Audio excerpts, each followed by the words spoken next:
ముచ్చట్లకు స్వాగతం. Lotus Agro farming మీ చిన్న పెట్టుబడి కోట్లు కురిపిస్తుంది. ముందుగా తరకాయ వార్తలు చూద్దాం. అటెనక వార్తలకు పోదాం. చేతబడితోని బెదిరింపు కానీ ఈ రైతు తోపు. కరెంట్ పోల్ ఎక్కిండు, సార్ రావాలని కోరిండు. ప్రిన్సిపల్ వద్దని విద్యార్థుల ఆందోళన. మరి ఆ ప్రిన్సిపల్ ఏమంటుందో ఎరికేనా? కాంగ్రెస్ బీజేపీ ఒకటేనంటన్నా హరీష్ అన్న. సాక్ష్యాలతో మొత్తం బయట పెట్టిందన్న. అన్నకు సపోర్ట్ చేసి ఈపు సాపు చేసుకున్న మల్లయ్య మామ.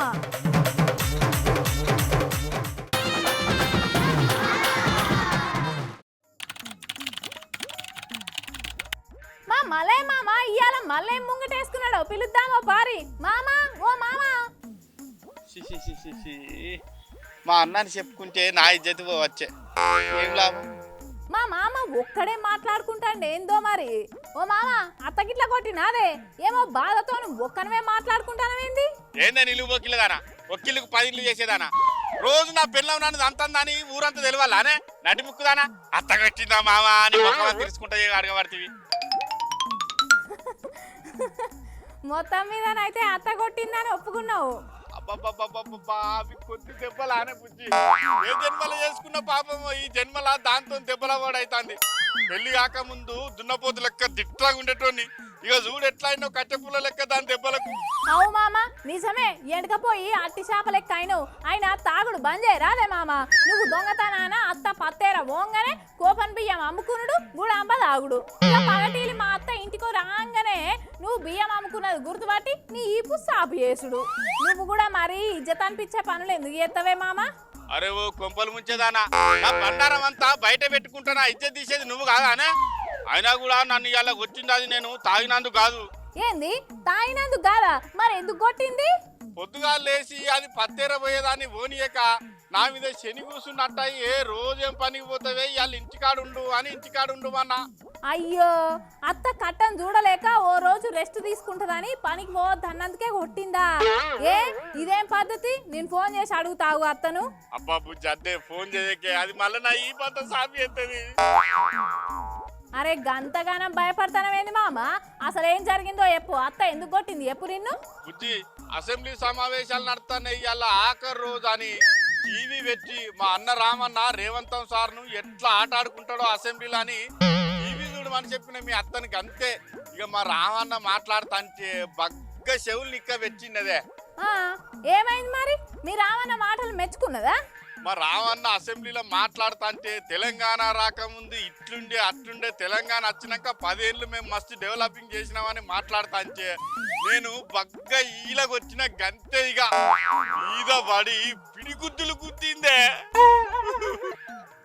అయ్యో బగ్గనే దెబ్బలు తాకినాయానే మామ? మరి వశంగాని దెబ్బలే తల్లి, ఏం చెప్పమంటావు? చెప్పరాని చోటల్లా ఎగిరెగిరి సెండాట ఆడుకున్నది.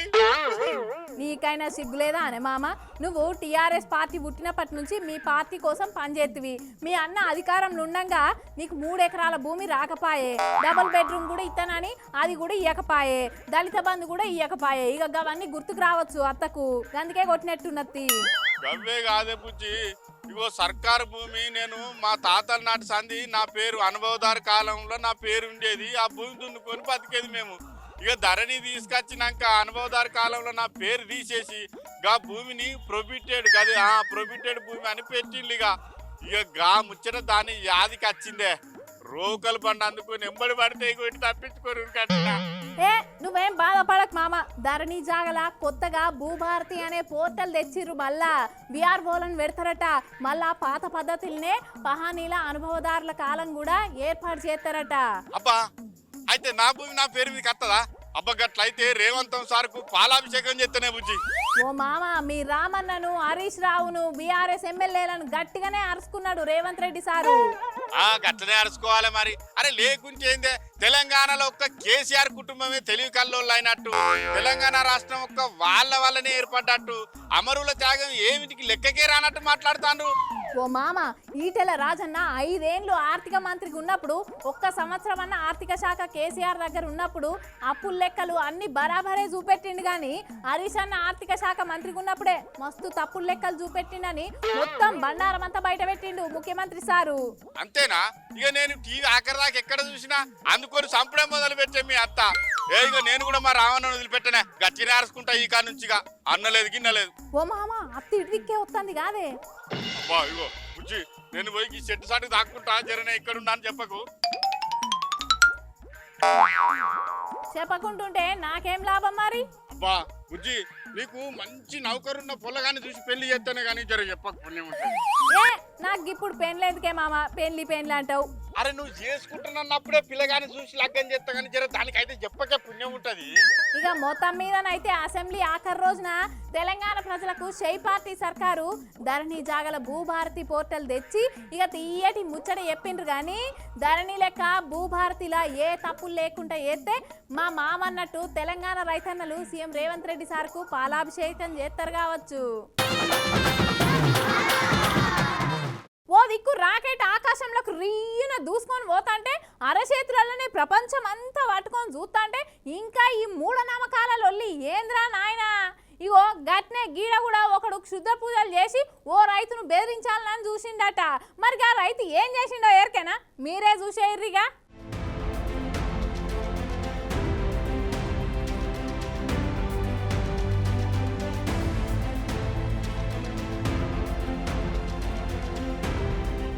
ప్రపంచం గ్లోబలైజేషన్ అయి దినాదినం అభివృద్ధి చెందుతున్న మన దేశంలో కూడా చేతుల శరవ నచ్చిన కాడ నుంచి ప్రపంచ దేశాలలో ఉండే పాశ్చాత్య అలవాట్లన్నీ మన దేశంలో ఉన్న ప్రజలకు కూడా అలవాటైనాయి. కానీ ఈ మూఢనమ్మకాల నుంచి అయితే తేరుకుంటలేరులా మన ప్రజలు. ఇప్పుడుగా మూఢనమ్మకాలు ఎవరు నమ్ముతాండ్రు? గా మూఢనమ్మకాల ముచ్చట ఇప్పుడు ఎందుకు అనుకుంటాంలా? గట్లయితే పప్పుల కాలేసినట్టే మీరు. కాదు మూఢనమ్మకంలో కాలేసినట్టే. మరి మూఢనమ్మకాలు అనగానే 3 బాటల కాడ నిమ్మకాయలు, జీడి గింజలు, మిరపకాయలు, మటను, చికెన్ తోని అన్నం వండి ఇస్తారాకుల వెచ్చి కర్రెకొన్ని కర్రెగుడ్డల గట్టాడ వెట్టుడు చూసినాం మనం.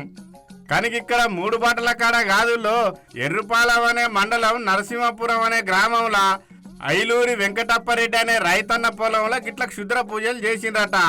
ఇక ముచ్చటకి అన్న చెప్తాడు ఇనోన్రి. నా పంట పొలంలో చేలో దిగే కాడ క్షుద్ర పూజలు నిర్వహించడం జరిగింది. నన్ను భయభ్రాంతులకు గురి చేసి ఆర్థికంగా, కుటుంబ పరంగా, మానసికంగా దెబ్బతీయటానికి నన్ను కావాలని నేనంటే గిట్టన వాళ్ళు నన్ను టార్గెట్ చేసి చేయటం జరిగింది. ఏదో బాగు చేసుకునే వాళ్ళు అయితే ఏ ఒలుకుల్లోనో లేకపోతే 3 దోవలు కలిసిన కాడ పొలివేర్ల కాడ చేస్తారు. అది కూడా కాకుండా నా పంట పొలంలో బాటలో నేను దిగే కాడే క్షుద్ర పూజలు చేశారంటే నన్ను ఏదో చేయాలని భయభ్రాంతులకు గురి చేయాలని చేయడం జరిగింది. నేను వాళ్ళకొక్కటే చెప్తున్నా, నన్ను భయభ్రాంతులకు గురి చేసి నన్ను ఏదో చేయాలని నేను ఎలాంటి అల్లాటప్ప వాటికి భయపడను. ఎలా ఎదుర్కోవాలో వాటిని అలానే ఎదుర్కొంటా. ఇలా ఈ విషయం ప్రభుత్వం నమ్మట్లేదు కాబట్టి ఇది ప్రభుత్వం దృష్టికి కూడా పోవాలని ఇది నేను ఎస్ఐ గారికి కూడా కంప్లైంట్ చేయబోతా ఉన్నా. ఇది 10 మందికి తెలియాలని గ్రామ పెద్దలకు కూడా తీసుకొచ్చి చూపించడం జరిగింది.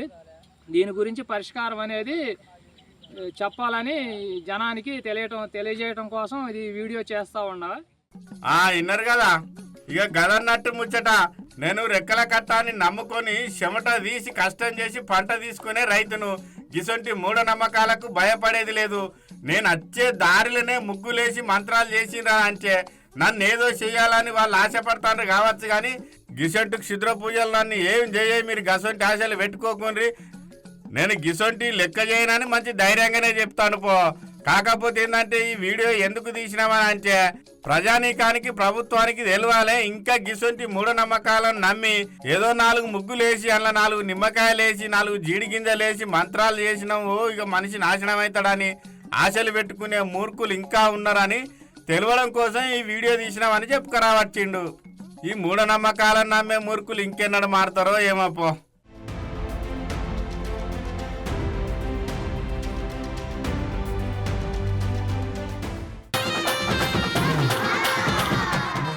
వాళ్ళకు పోకపోయినా లేట్గా పోయినా, యూనిఫామ్ వేసుకోకపోయినా, హోంవర్క్ చేయకపోయినా, క్రమశిక్షణ లేకపోయినా ఎవరితోనన్నా గొడవ పడ్డా ఇక టీచర్లు కొడతారేమోనని పిల్లలు బాగా భయపడేది అప్పట్లో. కానీ ఈ రోజులు మారినాయిలా టీచర్లకు పిల్లలు భయపడతలేరు. తప్పు చేస్తే టీచర్లను కూడా పిల్లలే భయపెడతా అన్నారు. నమ్ముతలేరు కదా, చూడుర్రు అయితే.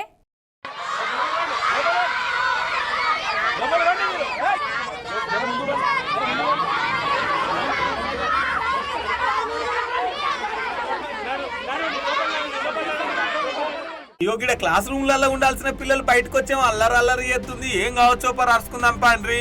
ఓ బుజ్జి చెప్పురా ఏమైందో. ప్రిన్సిపల్ మేడం చెప్పారంటే అన్ని వర్క్స్ మాత్రం చేయించుకుంటే సార్. ఈవెన్ కార్ వాష్ చేసుకుంటే బాత్రూమ్ లో ఈ బాత్రూమ్ నుంచి ఆ బాత్రూమ్ లో వాటర్ పక్కన పెట్టించుకుంటే సార్, పైపులు మోపించుకుంటే సార్, డైలీ డైనింగ్ హాల్ నుంచి స్పెషల్ ఫుడ్ చేయించుకుంటారు సార్. ఇంకా చెప్పాలంటే ఒక్కసారి ప్రిన్సిపల్ చాంబర్కి కూడా ఒక్కసారి వచ్చి కూర్చోలేదు సార్. ఒక్కసారి మీకు ఈ ప్రాబ్లమ్స్ ఉన్నాయని ఒక్కసారి అడగండి సార్. ఇప్పుడే మీరు అడగండి సార్. ఆ సార్ అంతా ఒక్కసారి మీరు తిరుగుతున్నారు సార్. ఏడమైనా కుక్కగా కనిపిస్తుంది సార్. ఒక చిన్న పిల్లకు ఒక్కరోజు కట్టుబడి లాగి సార్. మేడం చెప్పాలంటే హీరో సార్ ఎవరైనా ఆఫీసర్స్ వాళ్ళు వస్తేనే పైన చూసుకునే సార్. అసలు ఇంకో రోజు ప్రతి మేడమ్స్ ఈవినింగ్ చాంబర్కి వెళ్ళి సిగ్నేచర్ పెట్టి ఇంటికి వెళ్ళాలి సార్. మేడమ్స్ అందరూ వచ్చి ప్రిన్సిపల్ క్వార్టర్స్ కి ఎందుకు వచ్చి సిగ్నేచర్ పెట్టాలి సార్ ఏమంటుంది? నేను ఇక్కడ ఉన్నా కదా క్వార్టర్స్ రండి, ప్రిన్సిపల్ రూమ్ కి ఎందుకు వద్దురని అంటుంది. ప్రిన్సిపల్ రూమ్ ఎందుకు ఉంది సార్? ప్రిన్సిపల్ మేడం కూర్చోండి రూమ్ లోనే కదా, ఎందుకు ఉంది రూమ్ లా? అగో ఇన్నర్ కదా, ఇలా ప్రిన్సిపల్ మేడం వీళ్ళని బాగా వేధిస్తుందట. కార్లు వీళ్ళతోనే గడిపించుకుందట, బాత్రూమ్లకు వీళ్ళతోనే వాటర్ పట్టుకపోతుందట. ఇక వంట రూమ్లలో పోయి ఇష్టం ఉన్న వంటలు వండిపించుకుంటుందంట. ప్రిన్సిపల్ మేడం చాంబర్ల నుంచి బయటకు వచ్చిన దాఖలాలే లేవంట. బయట కుక్కలు పెడదా అదోటి ఇదోటి సమస్యలు ఎన్నున్నా కూడా అసలు మేడం మొత్తమే పట్టించుకున్నడే లేదంట. గందుకని ఈ పిల్లలు ప్రిన్సిపల్ మేడంకు వ్యతిరేకంగా నిరసన తెలుపుతున్నారు. ఇదే ముచ్చట్ను ప్రిన్సిపల్ మేడం అడిగితే గిట్లా అంటుంది. పిల్లలకు అయితే నా వల్ల ఎలాంటి ప్రాబ్లం లేదు. యాజ్ ఇట్ ఈస్ గా మేము అన్ని ఇంప్లిమెంట్ చేసుకుంటాం.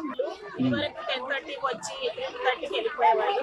ఎప్పుడంటే అప్పుడు వచ్చి ఎప్పుడంటే వెళ్ళిపోయేవారు. స్టాఫ్ కూడా ఎందుకంటే ఎవరికైతే ఫ్రీడమ్ ఎక్కువ అవసరమో, ఫ్రీగా ఉండాలని ఇష్టం ఉంటుందో వాళ్ళ నుంచి అవాయిడ్ అయ్యి ఉండాలి. రాదు ప్రాపర్ వాళ్ళకు క్వాలిఫికేషన్స్ లేవు, అయినా గెటార్ అయిపోతున్నారు. ఇయర్స్ టుగెదర్ చదువులేం చెప్పారు, మొత్తం కాపీయింగ్ చేపిస్తారు, మాస్ కాపీ. ఇప్పుడు అవన్నీ మనం కంట్రోల్ చేస్తూ ఉంటే పిల్లలకు భవిష్యత్తు అగమ్య గోచరం ఉంటుంది. 10 out of 10 GPA వచ్చిన వాళ్ళు సిఓల సీట్లో చూడ they are coming back to this. అగో ఇన్నర్ కదా, ఈ పిల్లలకే వాళ్ళ కుట్ర పనే చేపిస్తున్నారంట. అసలు ఇంగ్లీష్ రాదంట, ప్రాపర్ గా చదువు రాదంట. బాగా స్ట్రిక్ట్ చేస్తున్నందుకే పిల్లలు ఇట్లా చేస్తున్నారు, ఫ్రీడమ్ కోరుకుంటున్నారు. అంతే తప్ప నేను వీళ్ళతో ఎసొంటి పని చేపియాలి అనుకొస్తాంది. ఇది సంగారెడ్డి జిల్లా ఆందోళన బాలికల గురుకుల పాఠశాలలో జరిగింది. ఇగో గేటు ముంగట కూర్చొని పిల్లలు ఎట్లా ధర్నా చేస్తున్నారో పోలీసు వాళ్ళు ఆర్డీఓ వచ్చి ఎంత చెప్పినా కూడా పిల్లలు అయితే తింటలేరు. ఇక ప్రిన్సిపాల్ ని ట్రాన్స్ఫర్ అన్న చేస్తాం, డిబార్ అన్న చేస్తాం అనగానే పిల్లల ఆనందం చూడుర్రి.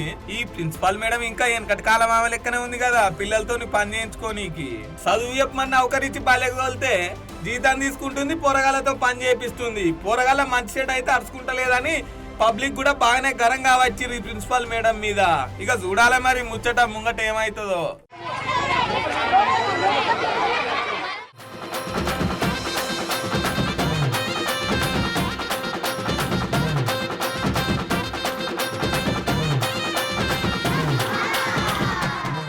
Welcome back to Lotus Agro Farming సమర్పించు బరాబర్ ముచ్చట్లు. ఈ ఫార్ములా కార్ రేసింగ్ లా కేటీఆర్ సార్ వేరే దేశాలకు పైసలు పంపిండు కదా ఆర్బీఐ పర్మిషన్ లేకుండా అని ఏసీ బోళ్ళు కేసు పెట్టే కదా. అటెన్కషిరి ఆ కేసు ఈడీ చేతులకు పోయిందట. అటెన్కషిరి కేటీఆర్ సారు కోర్టుకు పోయిండు. కానీ వాళ్ళ పార్టీ వాళ్ళు ఏమంటారో కూడా మనం తెలుసుకోవాలి కదా. చూసేరు ఏమంటారో ఇనూరు రూపారి.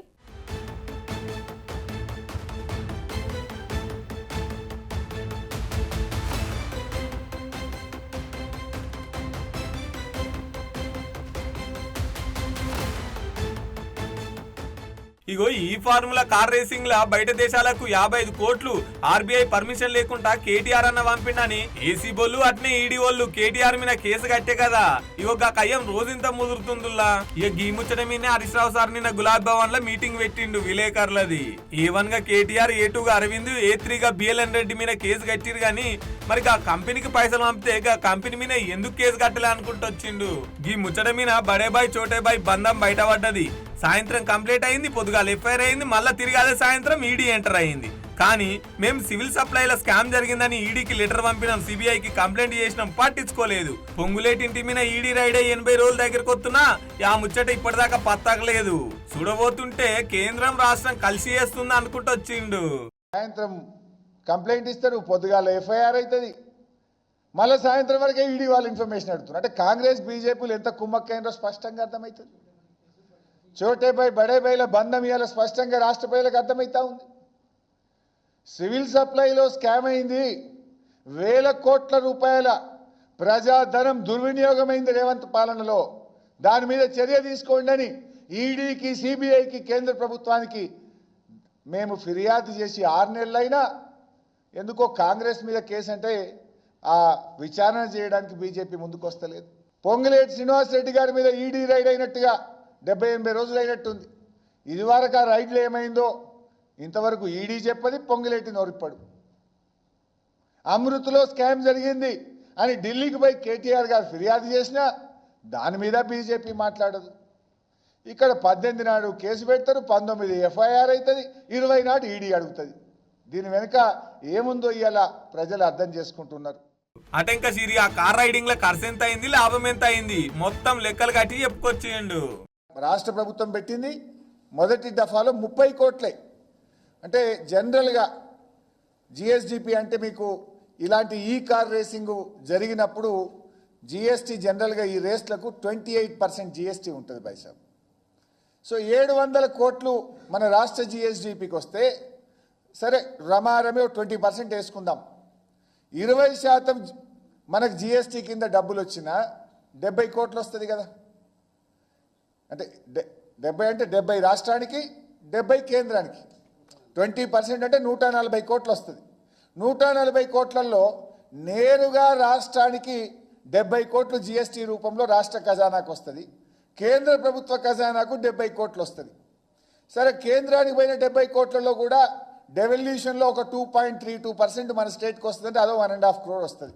అంటే 71,50,00,000 రాష్ట్ర ఖజానాలోకి వచ్చినాయి. మొదటిసారి ఈ ఫార్ములా రేసింగ్ జరిగితే రాష్ట్ర ప్రభుత్వం పెట్టిన ఖర్చు 30 కోట్లు, రాష్ట్ర ఖజానాకు నేరుగా వచ్చింది 71,50,00,000. ఈ రాష్ట్రంలో జిఎస్డిపి కంటే లైక్ హోటల్స్, ట్యాక్సీస్, రెస్టారెంట్స్ తదితర అన్ని కలిపి 700 కోట్ల రూపాయలు మన రాష్ట్రానికి మేలు జరిగింది. ఇక ఈ ముచ్చట మీద అసెంబ్లీలో సీఎం రేవంత్ సార్ కూడా మాట్లాడుకొచ్చిండు. ఈ కార్ రైడింగ్ పెద్ద ఆఫీసర్ తోని సీఎం రేవంత్ రెడ్డి ఉన్న ఫోటోను కేటీఆర్ అన్న మొన్న రిలీజ్ చేసే కదా, అది ఇప్పుడు పొట్టు వైరల్ అవుతుంది కదా. ఇగో దీని మీద వివరాన్ని ఇచ్చుకొచ్చిండు. మా ప్రభుత్వం ఏర్పాటు చేసి నేను బాధ్యత తీసుకున్న రోజు 3-4 రోజుల తర్వాత ఆ ఎఫ్ఈఓ సంబంధించిన ప్రతినిధి నా దగ్గరకు వచ్చి గతంలో మేము కేటీఆర్తో ఈ రకమైన ఒప్పందాలు చేసుకున్నాం, మాకు లావాదేవీలు ఉన్నాయి, మాకు వ్యవహారం ఉంది, దీన్ని కొనసాగించాలని నా దగ్గరకు వచ్చిన అధ్యక్ష. ఇప్పటి దగ్గర అక్కడ ఫోటో ప్రదర్శిస్తారు. అఫీషియల్గా చీఫ్ మినిస్టర్గా నేను అపాయింట్మెంట్ ఇచ్చిన అధ్యక్ష. ఏ సంస్థ అయినా, ఏ వ్యక్తి అయినా ఈ రాష్ట్రంలో పెట్టుబడులు పెట్టుంటే, ఈ రాష్ట్రంలో ఏదైనా అంశం ప్రస్తావించదలుచుకుంటే ఫ్రీగా ప్రజలకు ప్రజా దర్బార్ నిర్వహించిన అధ్యక్ష. ధూల్పేటలో గుడంబ అమ్ముకునేటోడు కావచ్చు, లేదా ఇంకెక్కడైనా ఏదైనా నేరంలో ఇరుక్కున్న ఆరోపణలు ఎదుర్కొంటున్నాడు కావచ్చు, ముఖ్యమంత్రి నా దగ్గర వచ్చి చెప్పుకునే స్వేచ్ఛ ఇచ్చిన అధ్యక్ష. ఈ ఎఫ్ఈఓ సంస్థకు సంబంధించిన ప్రతినిధి ఈ కార్ రేస్లకు సంబంధించి చర్చించాలంటే నేను అపాయింట్మెంట్ ఇవ్వకుంటే ఎందుకుంటా అధ్యక్ష? ఏముంది అధ్యక్ష? నేను దిగిన ఫోటో అధ్యక్ష, ఆ ఫోటో నేనే దిగిన, వాళ్ళని పిలిచినా నేను, వాళ్ళు వచ్చి కలుస్తామంటే రమ్మన్నా, వచ్చి కలిచారు. కలిసిన తర్వాత ఈ విషయం ప్రస్తావించారు. ఈ విషయం ప్రస్తావిస్తే నేను అడిగిన మాకేం సంబంధమయ్యా? మాకేం సంబంధం? దీంట్లో ప్రభుత్వం ఎందుకు డబ్బులు ఇస్తుంది? ఇక దాని మీద పాడి కౌశిక్ రెడ్డి అన్న మాట్లాడుతూ రేవంత్ రెడ్డి ఓటుకు నోటు కేసులో జైలుకు పోయి చిప్పకూడు తిన్నాడు, అట్నే అందరిని తినిపించాలనుకుంటుండు అని అనుకుంటూ వచ్చిండు. రేవంత్ రెడ్డి గారు తీరెట్లుందంటే అడ్డంగా ఓటు నోటు కేసులో 50 లక్షలతో దొరికిపోయి జైలుకు పోయి చిప్పకూడు తిన్నాడు రేవంత్ రెడ్డి గారు. కాబట్టి రేవంత్ రెడ్డి గారు చిప్పకూడు తిన్నాడు కాబట్టి అందరికీ కూడా చిప్పకూడు తినిపించాలని అనుకుంటున్నాడు. ఇక ఈ ముచ్చట మీద కేటీఆర్ సార్ హైకోర్టు పోతే విచారణ చేసుకోరు కానీ 30 తారీఖు దాకా అరెస్ట్ చేయొద్దని చెప్పుకొచ్చింది కోర్టు. ఇక చూడాలే మరి ఈ కేసు ఇంకెంత ముందుకు పోతుందో ఏమైతుందో.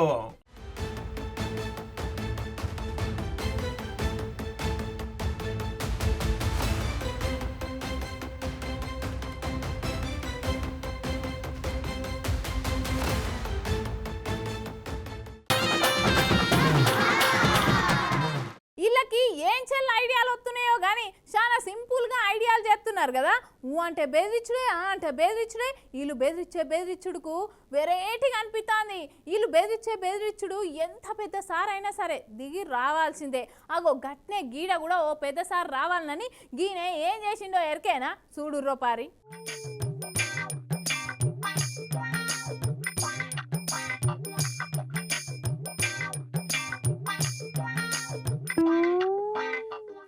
ఇక్కడ పెద్ద కరెంటు స్తంభం మీద ఎర్రంగేసుకొని కూర్చున్నారు కోతి లెక్కనే. ఎవరు కావచ్చు?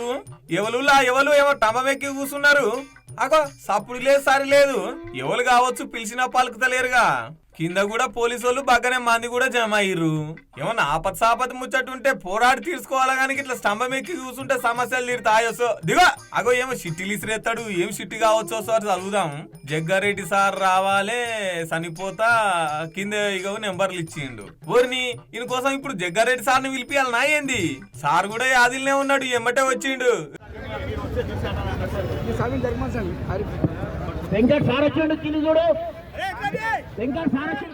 వచ్చిండు దిగువా జగ్గారెడ్డి వచ్చిండు దిగు. అగ్గో వినబడ్డట్టుంది చిన్నగా దిగుతుండుగా. అందుకో పోలీస్ అన్న అందుకో పట్టుకో బయట కానీ గట్టిగా పట్టుకో. మాట్లాడు జగ్గారెడ్డి అన్న మాట్లాడి నీ సమస్య ఏందో తెలుసుకో.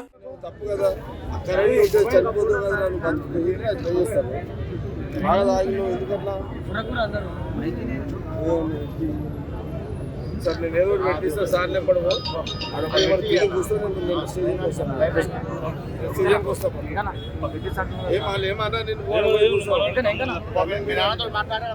ఊరిని బిగ్గరనే తాగిండిగా. ఇక పోలీసు వాళ్ళు పట్టుకపోతున్నారు. అటెంకల్ సిటీ జగ్గారెడ్డి అన్న కూడా పోతా అన్నాడు. ఇంతకీ ఇది ఏడైంది చెప్పలే కదా. సంగారెడ్డి పట్నంలా ఇడు రాజంపేటకు చెందినోడట. ఈయన పేరు వినోదు. నీ అభిమానం సల్లగుండగారా నాయన. ఏమన్నా పని ఉంటే ఇంటికి పోయి చెప్పుకోవాలి చేపించుకోవాలి గాని గిట్ల సంభమేకి పెద్ద సమస్య తెచ్చిపెట్టినావు గారా నాయన. పుసుకున్న కరెంట్ ఉంటే పరిస్థితి ఏందన్లా. కరెంటు లేక బసాయించిండు, లేకపోతే ఎండుకా డేసుడేముండు.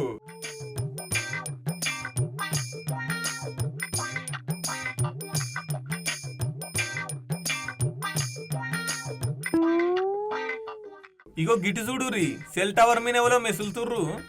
చూసిరుగా ఈయనే మాజీ హోంగార్డు. మరి ఈ టవర్ ఎందుకు ఎక్కిందంటారా? అప్పట్లో తెలంగాణ ఉద్యమం జరుగుతుంటే అప్పుడున్న సర్కార్ కక్ష కట్టి వీళ్ళని విధుల నుంచి తొలగించిరాట మొత్తం 250 మందిని. ఎలక్షన్ల కాంగ్రెస్ సర్కారు మేము అధికారంలోకి వచ్చిన వెంటనే మిమ్మల్ని విధిలోకి తీసుకుంటామని మాట ఇచ్చిరు కదా. ఇగో ఏడాది కావచ్చే ఇంకెప్పుడు తీసుకుంటారని ఇట్లా టవర్ ఎక్కిండికి అన్న. వీళ్ళందరికీ సర్టిఫికెట్లు, బ్యాంక్ అకౌంట్లు, హెల్త్ కార్డులు కూడా ఉన్నాయట. ఇక నౌకర్ ఎక్కుడే ఆలస్యం అన్నట్టు. ముద్దుగుంది పోండ్రి. ఒక ఆయన తాగి స్తంభం ఎక్కితే ఇంకొక ఆయన నిరసన తెలుపుతందుకు టవర్ ఎక్కిండు.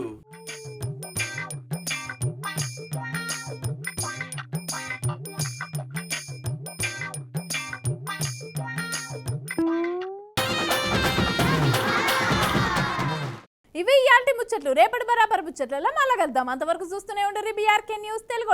రేపు మళ్ళీ వస్తా.